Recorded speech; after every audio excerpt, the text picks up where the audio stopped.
Mangku Temenggo 1936, jejak terakhir Sang Mengkong. Pada tahun 1936, di tengah hutan tebal Temenggo, jauh dari hiruk-pikuk bandar dan jalan besar, tersimpan satu kisah yang hampir lenyap daripada pengetahuan manusia. Di sinilah, menurut catatan kolonel British masih tinggal seorang lelaki yang bergelar Mekong atau Mengkong, antara yang terakhir dalam sejarah semenanjung Tanah Melayu. Garis merah yang digelar Mengkong Line di Peta Lama bukan sekadar sempadan geografi, ia menandakan satu garis budaya dan kuasa yang memisahkan dunia baru Melayu pesisir dengan dunia bukit orang asli pedalaman. Di sepanjang garis inilah, muncul watak-watak misteri pangku Mekong atau Mengkong manusia perantara antara dua dunia. Mereka bukan raja, bukan juga orang biasa, tetapi penjaga hutan, pelindung orang bukit dan penghubung dua bangsa. Sejarah mencatat nama Mengkong Deleha, pahlawan dari Reman yang memimpin pasukan menentang tentera Perak sekitar tahun 1826. Bagi masyarakatnya, Deleha bukan sekadar pemimpin tetapi juga penjaga tanah dan maruah. Beliau mempertahankan sempadan daripada pencerobohan luar dan namanya kekal disebut dalam kisah-kisah lisan hingga kini. Dari kisah inilah, nama Mengkong mula diangkat sebagai lambang keberanian, kepemimpinan dan kebijaksanaan.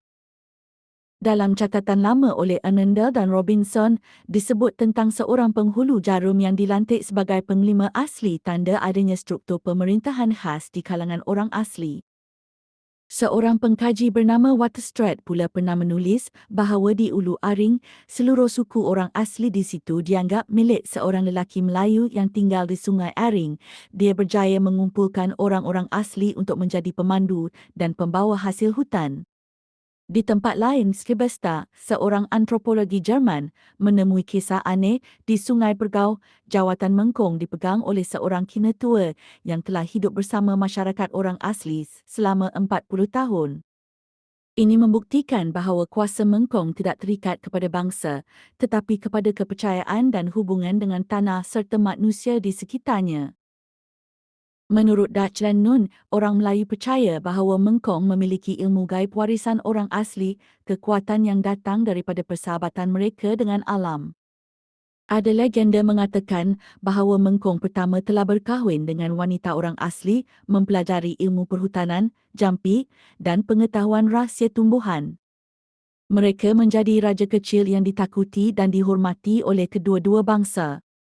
Non menulis dalam laporannya pada tahun 1936.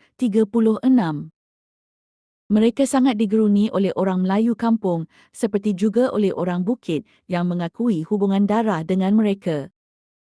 Peranan mereka bukan sekadar memimpin tetapi juga menjadi perantara spiritual antara dunia manusia dan roh hutan. Setiap tahun, Mengkong atau Mekong akan memberikan hadiah kepada orang-orang bukit garam, parang, kain dan barang keperluan. Sebagai balasan, orang asli membawa hasil hutan damar, rotan, madu, gaharu. Hubungan ini bukan perdagangan semata-mata, tetapi ikatan kesetiaan dan saling melindungi, sistem yang sudah lama wujud sebelum kedatangan penjajah. Menjelang tahun 1936, catatan Nun menyebut hanya dua Mekong terakhir yang masih wujud, satu di Kampung Temenggo, Perak dan satu lagi di Kuala Betis, Kelantan. Di Temenggo, lelaki yang digelar Mangku ini hidup di antara dua dunia, masyarakat Melayu Hulu Perak dan suku orang asli di pedalaman.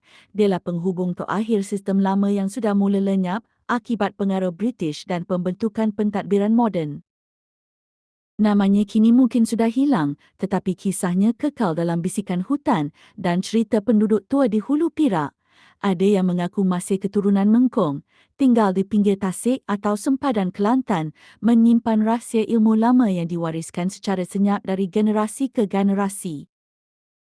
Sama ada benar atau mitos, Mengkong menjadi lambang satu sistem yang pernah menyatukan dua dunia, dunia Melayu dan dunia orang asli. Ia mengingatkan kita bahawa sejarah tanah Melayu bukan hanya ditulis oleh raja dan penjajah, tetapi juga oleh manusia di hutan, oleh mereka yang menjaga keseimbangan antara alam dan manusia.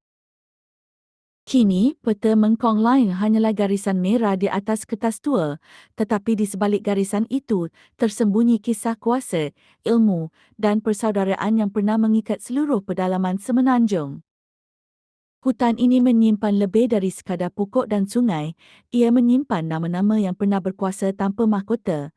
Salah satunya Mengkong Temenggor tahun 1936, penjaga sempadan, penghubung dua dunia dan saksi bisu kepada sejarah yang hampir dilupakan.